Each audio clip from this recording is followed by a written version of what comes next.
stand by. This is Jason Karels, and he's currently being chased by 12 police cars and 1 police helicopter. Coming up on break.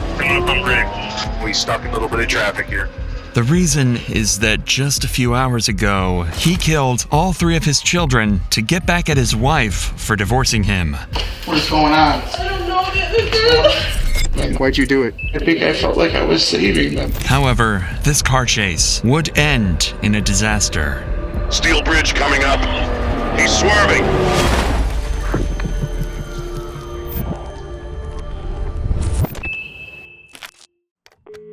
It all started on Monday morning of June 13th, 2022. The police department of Round Lake, Illinois, received a shocking phone call from 30-year-old Debbie Karels, who had just discovered her kids unresponsive. 911, what's the address of the emergency? I'm in Camden Lane. My husband, my kids. Okay, tell me exactly what happened.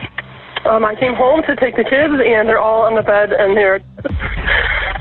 Okay, all right. How many children? 3. How were they killed? Please. They're cold. They're cold. Okay. Please. Ma'am? Ma'am, how were they killed? I don't know. Maybe he suffocated them or cut them. They're laid in the bed. I'm assuming he choked them. Okay, where are you right now, ma'am? Okay, we have officers there. Where are you right now? I'm upstairs. They come inside. I'm upstairs. Okay, she's upstairs. Please, you guys, wake up, please. Upstairs with the children. We gotta get in there with the rest of you guys. Let's just go in. Let's just go in. I think we have enough. 42 locations. Police! Police department! Police! Coming up! Coming up! Let me see what's that. I got blood here. There's blood all over. I didn't see here. Is there anybody else in the house, ma'am? What? Is there anybody else in the house? I don't know. What is going on? Okay. Okay, ma'am, do you have any weapons? No, I don't have any weapons. I'm gonna have you step out here with me, okay? Come out here. Step out of the room. Okay, come out here. When officers made it to this horrifying scene, they quickly escorted the traumatized mother out of the room, and inside, they found her 3 kids, Bryant, Cassidy, and Gideon, all lying in the same bed, completely unresponsive. As of now, all the information officers have comes from Debbie's 911 call, where she claimed her husband committed the act. However, he is nowhere to be found, so they decide to ask her. You haven't spoken to him at all today? No. Last night. Okay. Where are you coming from there, sir? Where am I coming from? Yeah. My mom's home. Debbie would go on to explain that she drove to this house to pick up the kids from Jason Karels, her 36-year-old ex-husband with whom she'd been going through a divorce. 2 days prior to this crime, Debbie said she had given Jason their 3 kids to spend time with him, not realizing this would be the last time she saw them alive. When it was time to pick them back up, Jason wouldn't answer the calls, making Debbie grow nervous. That's when she decided to check up on her children herself, only to discover the scene Jason left behind. These facts alone are enough to make Jason the prime suspect. Police officers decide to check on the whole house and confirm that the suspect is on the loose and not hiding somewhere at the crime scene. I want to make sure no one is hiding in the house that we're missing out on. If you guys want to be, I'm going to check the rest of these rooms. Police department!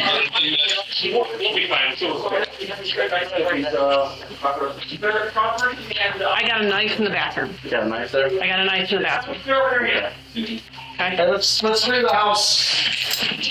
This address sounds familiar. Yeah, I'll come from over here and look in there. No, I don't see anything in here. So I feel pretty confident up here. I'm guessing we shouldn't have anybody but a rescue come up, right? Rescue's coming up. And that's it. It seems like Jason is not in the house. The only thing this female officer finds is this knife near the bloodied sink, along with a bloody razor blade. These could be possible murder weapons that Jason used in this disturbing crime. However, when the medical examiners arrived at the scene and had their first look of the victims, they would quickly dismiss this theory entirely. So, do you guys see the wounds on the kids? Because there's a lot of blood. I don't want to make you guys touch or anything with the body. I don't see anything other than blood to the hands here. I mean, it's nothing that would ever be worth resuscitating at this point because they're just... What I'm wondering is if this is Dad. I'm not sure whose that is, but I don't believe it's one of theirs. The victims had large, strange markings on their necks. The lips, skin, and even nails on all three of them were completely blue. It was clear the victims had been choked, but there were no signs of stab wounds or similar on their bodies. This made the officers question where exactly all the blood had come from. In every room the officers would look through, there were pools of it, especially in the master bedroom where the victims were found. This is where one of the officers would find a trail of blood droplets leading downstairs into the kitchen, where she would find their biggest clue yet. A letter to Debbie. Despite the difficult handwriting, there are several clues in the narrative proving that Jason Karels wrote this note and left it in plain sight for Debbie to find. According to Jason, their marriage lasted for 7 years before they filed for divorce and fought in court over the full custody of their children. Halfway through the note, it seems that Jason lost the court. And this is also confirmed by the disturbing sentence written in the middle of the note. If I can't have them, neither can you. Finally, Jason ends the letter by saying he would end everything on his terms. Yet, it wasn't the most horrifying thing the officer would discover in the same room. She'd find another writing, now on the board. I'm sorry, I loved them too much to leave them behind. You promised, you swore, you lied. This is not just evidence. This is a confession that whatever happened to their kids, he knows the absolute truth. But if he did what he promised to do, then police officers would have more trouble finding his body than his confession. But luck was on the officer's side this time. Something was missing in that house, specifically in the garage. Jason's red 2010 Nissan Maxima, a significant clue that would help them find Jason. Moments later, the Round Lake Beach police would alert police departments across the Chicago area to look for that exact car. The clock was ticking, but it wouldn't be long before an Illinois state officer discovered a car that fit the description perfectly and attempted a traffic stop. They weren't sure if this was their guy until the driver stepped on the gas and sped away quickly. This would result in a major police chase that would draft helicopters and a dozen units, ending in absolute disaster. But before we get to that, we gotta talk about the sponsor of today's video, Morgan & Morgan. If you're seriously hurt, your injury could be worth millions. With over 1,000 attorneys, Morgan & Morgan will fight to give you the best results if you become their client. And unless you win, they do it all for free. In just the past few months, Morgan & Morgan has helped hundreds of people. One car crash victim in Florida won a verdict worth $12 million, and another in Philadelphia, $26 million. That was 40 times more than their insurance offered. So if you ever get seriously injured, your case could be worth millions, and it takes only a few minutes to see if you have a case. You can start your claim with Morgan & Morgan by visiting www.forthepeople.com/insanity, found in the description. With that said, let's catch back up with Jason, who just sped away from the officer that tried to stop him. That officer wasted no time in calling all available units to help catch him, including a police helicopter equipped with thermal vision. The adrenaline-pumping chase continued like this for 17 minutes, with police driving as fast as possible, but Jason somehow going quicker, even managing to slip out of the helicopter's vision for a brief time. You got visual? Stationary, westbound center with K92. We're westbound passenger Richards, westbound passenger Richards. Alright, 132, I'm following him with state units. Looks like he's got a 1050 on 80 here. Outside shoulder now, outside shoulder. We're right on him now, he's caught up to traffic. 541 on him. I got him too. I got him too. Yep, moving over. Come up on bridge. Come up on bridge.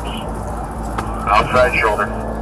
If Jason had more fuel than the helicopter, there might have been a slight chance he could have gotten away. But suddenly, this happens. Westbound past Chicago. Steel bridge coming up. Steel bridge coming up. Continuing. Up. Vehicles off the roadway. Vehicles off the roadway here at. He came all the way down. Sorry. Water Street in Duncan. Water Street, Duncan. Street in Duncan.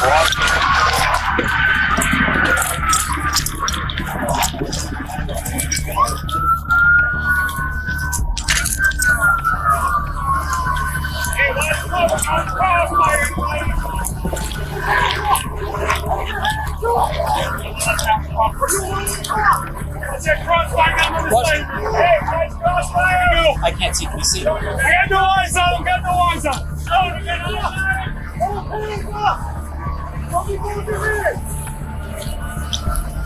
Keep him there. All right, man. Keep him there.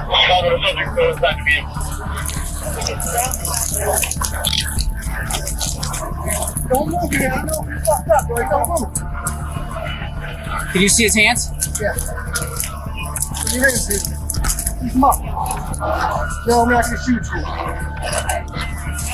Put your hands. Put your hands out the car. Put your other hand out the car. You got any weapons in the car? No, sir, I don't know. No knives, no nothing. My plan was to. What? Leg right now. Lacerations up on the arms. Hands. My plan was to drive. Hey, man, can you feel your feet? A little bit. So, Willie, don't move your legs. Move your toes right now. Anything else, right? You don't know? Just keep your eyes open for us, okay, bud?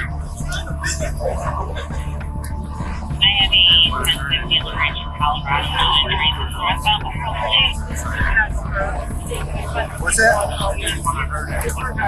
That's good, man. Hey, the good news is you didn't hurt anyone. I mean, besides yourself. Further inspection of Jason's state proves that Jason is unharmed, but clearly struggles to stay semi-conscious. But even then, he has enough strength to admit what he did back at the house. What are you doing, Bryant? Yeah. What's that? You think you hurt your kids? They tried to get over, man. I woke up, and all of a sudden, they were dead. And I didn't hear. You don't remember what happened? I mean, I know what I did, but I didn't feel like it was me doing it. I don't understand. All right, man. Well, we're going to get you the help you need, okay? Where are you from? Don't you know there's stuff from your head, but you know what I did. I've heard some stuff. I mean, it's all kind of new to me. I mean, I'm not gathering enough based on what you said. To be with them. So hey, we gotta get him out, but I want to keep control of his hands. You know what I'm saying? Yeah. Figure this out with the fire department. For the next 10 minutes, a team of rescuers would be working hard to cut off the roof of his vehicle and get him out safely. Although he looks mostly uninjured, the EMS cannot take their chances and take him to the nearest hospital. It would be an absolute miracle for Jason not to have any damages, especially after a disastrous crash. He somehow survived, escaping death this day.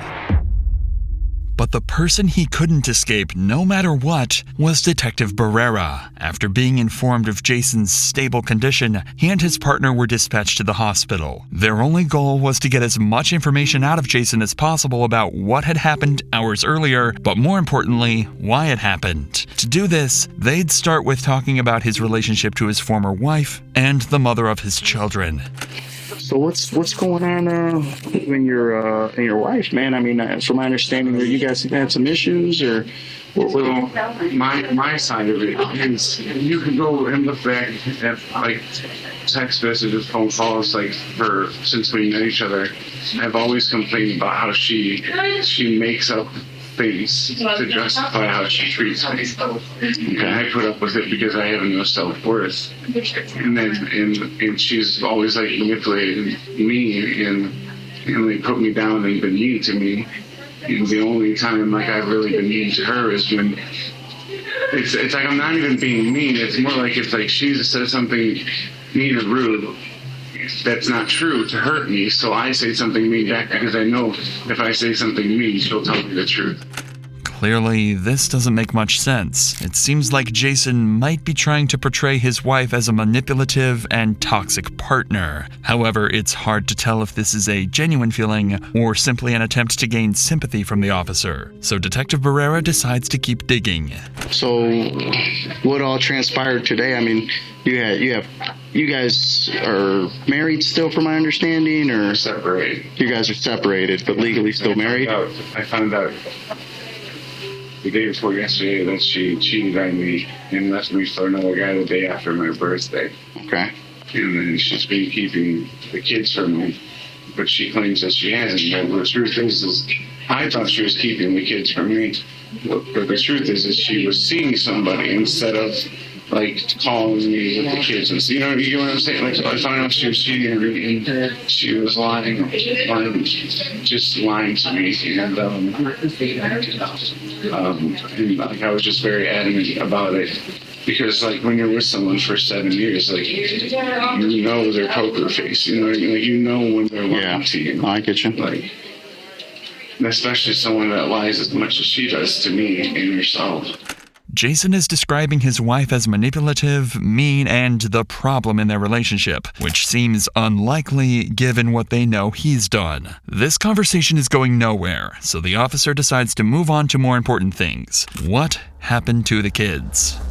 If I'm being honest with you, sir, I don't know why I did what I did, but like I know what I told myself when I did it. You know what I mean? Okay. Like, what was that? And it was like that they were that like they deserved to be with me, and that I felt like she was neglecting them, and I wanted myself, and for some reason I thought it was okay to hurt them too. I don't know why I did that. Like I thought we would be together, like in whatever's after this life, like, and like the whole time I was trying to keep myself at home, I kept telling myself they're waiting for you, you have to be with them. Was it something that you wanted for her to feel your pain in that sense, or you know? Say yes or no to that. Okay. Honestly, I don't think so. Okay. What exactly? I just didn't want to be in pain, and I think I told myself that, and you'll actually hear it in the last time we talked. I told her, it's like, if I'm not around, you're just going to start taking it out on them, and they don't deserve that. And I think I felt like I was saving them. I don't know why. Saving them in what sense? From going through the pain that I did.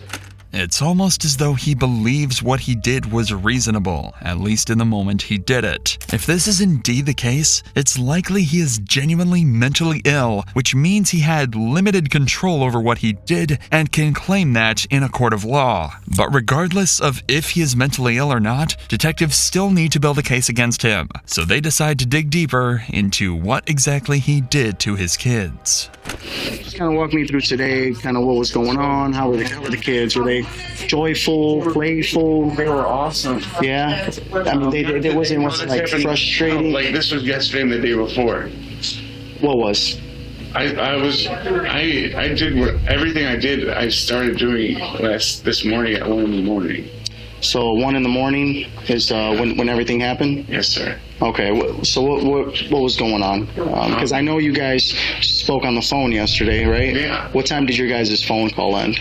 I want to say about midnight. About midnight? Yeah. Okay, you guys' phone call ends around midnight. Yeah.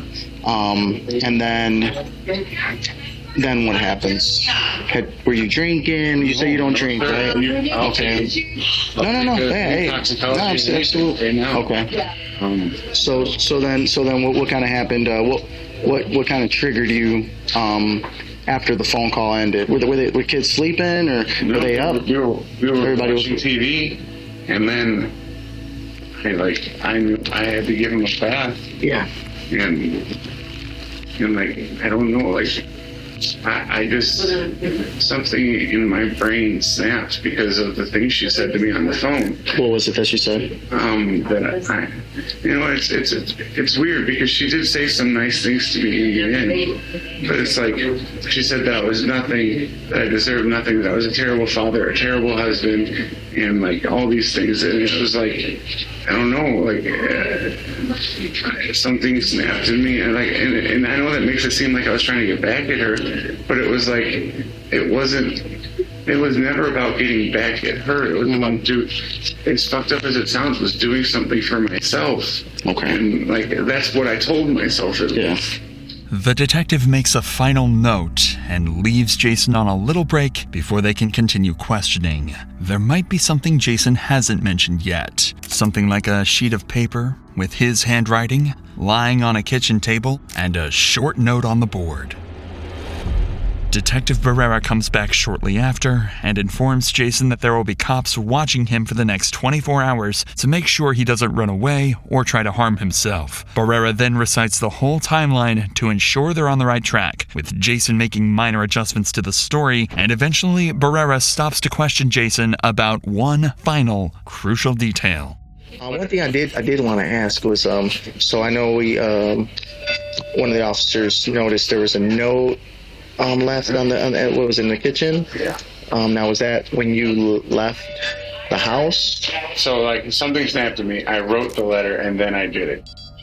Okay.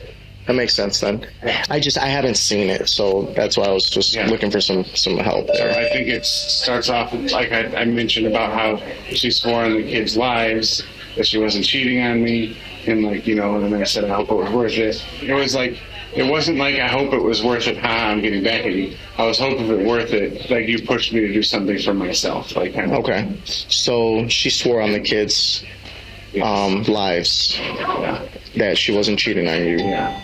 In reality, she was. Snap. Like, I don't know, maybe like. So then you, basically in your head, you're saying, you're thinking, and again, you know, correct me if I'm wrong. No, like, any moment, I'll admit, part of me thought, like, if she's going to swear in their lives, they belong to be with me, like, you know, like stuff like that. Mm-hmm. This statement confirms the writing on the board. You promised, you swore, you lied. It seems like his supposed mental illness and urge to, quote, save his children were not his only reasons for doing this. These statements make it seem like Jason partly did this to get back at his ex-wife for cheating on him, leaving him, and taking his children. It almost seems like he did all this to make her feel what he felt. However, at this point, Jason needed to rest, and the officers decided they were best off continuing interrogations the next day. Early the following morning, police officers would escort Jason out of the hospital in a robe and get him to the police station, where he would be placed inside an empty room and left with his thoughts. However, he was unaware that his ex-wife Debbie was sitting in an interrogation area only feet away from him. Debbie is sitting in a room filled with toys, coloring books, and a comfortable sofa, an extreme contrast to that of Jason's interrogation room. The reason for this is that they know for certain Debbie wasn't behind any of this, and that she's likely extremely traumatized and vulnerable right now. Their best chance at getting any information from her is to ensure that she feels as comfortable and safe as possible. Jason, on the other hand, will be put under pressure to confess as much as possible. As of now, Debbie has no confirmation that Jason was the killer. She also doesn't know that he was caught just hours earlier. So now, it's time to break the news.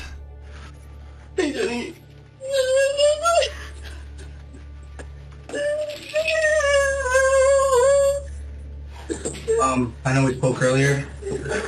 I'm sorry, I don't, you know, this isn't part of my job I enjoy. But I do have to officially, you know, do this, and I have to notify you that he did your 3 children. I don't believe it. Did you find him? Yes. Is he dead? No. Where did you find him? The police chase about an hour and 30 minutes away from here. He's in custody, and we're gonna do our best. I'm a detective. I'm a detective unit. We're gonna charge him as best as we can. We're gonna do this right. Everything Jason said up to this point was nothing but his own version of events. And Debbie, well, she never got the chance to talk about what she saw that day and what it made her feel. As a victim, her voice matters the most, and that voice would be the final nail in Jason's coffin. I woke up, I ate, I didn't contact them until I was on the way to get them because they had the doctor's appointment today. I went to Walmart to get diapers. I went to Walmart to get some sand for their playback. I got a bathing suit for my daughter. And then I went there and I opened the garage door and didn't notice anything. I didn't really think about it. I walked in and I looked to the right and I saw the door broken off the hinges. And then I saw drops of blood.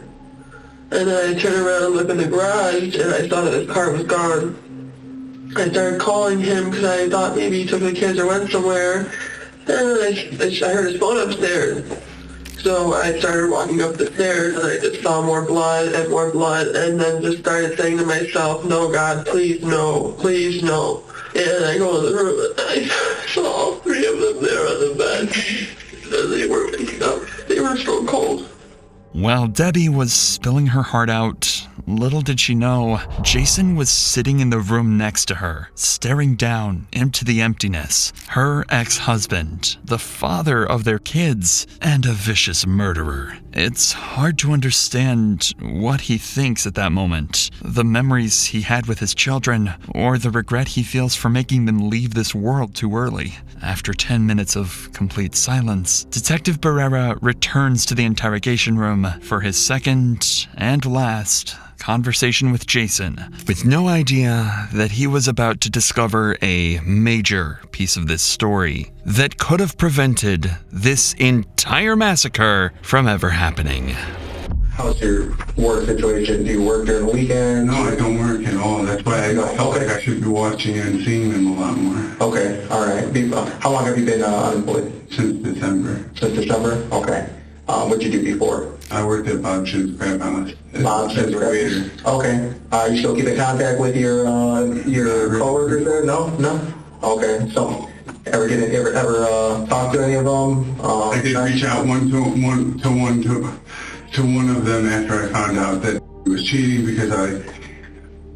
because she had claimed that she met him at a bar and that one of her coworkers gave him her number. So I just messaged whoever. I was like, hey, can I ask you a question? And he was like, oh, sorry, I didn't get that. I was like, oh, never mind. I figured it out. And then I kind of broke down later, and I was like, I just found out. And I told him, everything, because he was the one person that I felt like I could trust. Have you talked to him since? No. How long ago have you had contact with him? That was 2 days, or that was Saturday or Sunday. And so Saturday, the kids get dropped off. Around what time did they get dropped off? I want to say 1. It was afternoon. Afternoon? Yeah. Okay. How were the kids? Were they happy to see you? Joyful? Yeah, they were happy to see me. And because the kids were outside playing on the swings and stuff, so I started asking around, I was very calm and I was just asking questions about who she was seeing and how she met him and stuff. And then, and she would say, she didn't want to talk about it anymore. And I would say stuff like, what do you have to lose? Whether you cheated on me or not, it doesn't change anything with the custody battle, because Illinois, I know the law with, it wasn't a bad... exchange? It wasn't bad, it wasn't good. It was just I had handled it great until I had got mad and texted her later, and I don't remember what I said in the text. Okay. Because I was just so mad that she was that she's still lying to me, Okay. and that yeah. So then you sent her a message, and you And I was getting upset too, because she kept saying stuff like, you should be spending time with the kids, and I'm like, I'm messaging you because they're sleeping. I'm messaging you because I can play with them and text you at the same time.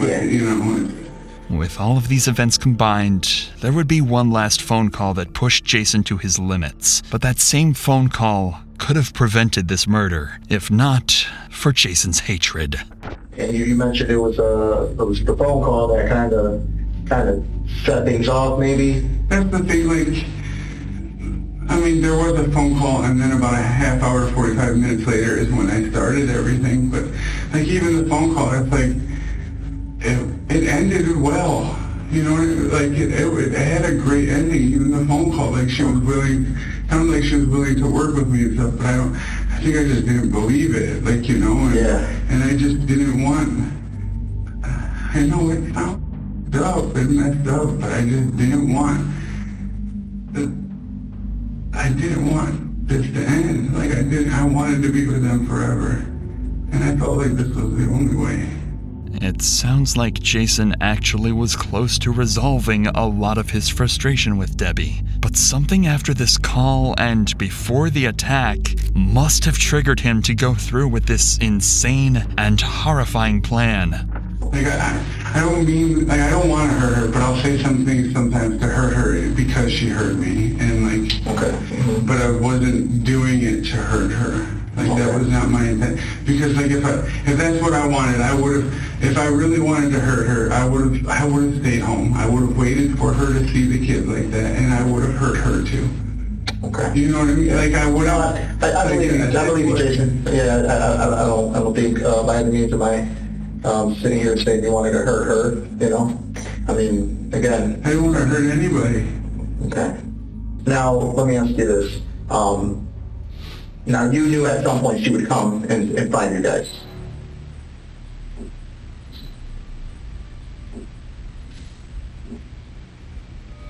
What Detective Barrera just said catches Jason by surprise, because his actions contradict his statements heavily. How could Jason claim that he didn't plan to hurt her when all his actions would ultimately lead to Debbie finding all three of them unresponsive? It wasn't until about like noon, 12:30, like, so 12 hours later almost, that's when I realized, like, she's going to be here soon. Like, I can't, like, I don't want to hurt her. I don't want to, like, I can't be here when she's here because I'm just going to end up hurting her to give myself more time to be with them. Yeah. And so, like, my whole thought process is the only way to get more time to do it is that I'll go drive into something. But then there was just too many cars on the road. I didn't want to hurt anybody else. So I drove to the city, which I don't know my way around. I don't know anything about the city. I've only ever been to Chicago, like, for sporting events, and that's it. His response to Barrera's question completely falls apart when it's clear his actions left Debbie to discover the gruesome scene, traumatizing her forever. All of this made it clear, not just to detectives, but later a jury, that he was mentally ill and was not fully in control over what he did. In June of 2022, he was charged with 3 counts of first-degree murder, and in February of 2024, pleaded guilty but mentally ill. This means he will serve a life sentence without the possibility of parole, while also receiving mental health treatment. After the story went public, Debbie chose to start a GoFundMe page in order to raise money for the funeral and court expenses, gaining over $70,000. As of December 2024, she's decided to maintain her privacy, but we can hope she's doing her best to move forward and recover from this tragedy.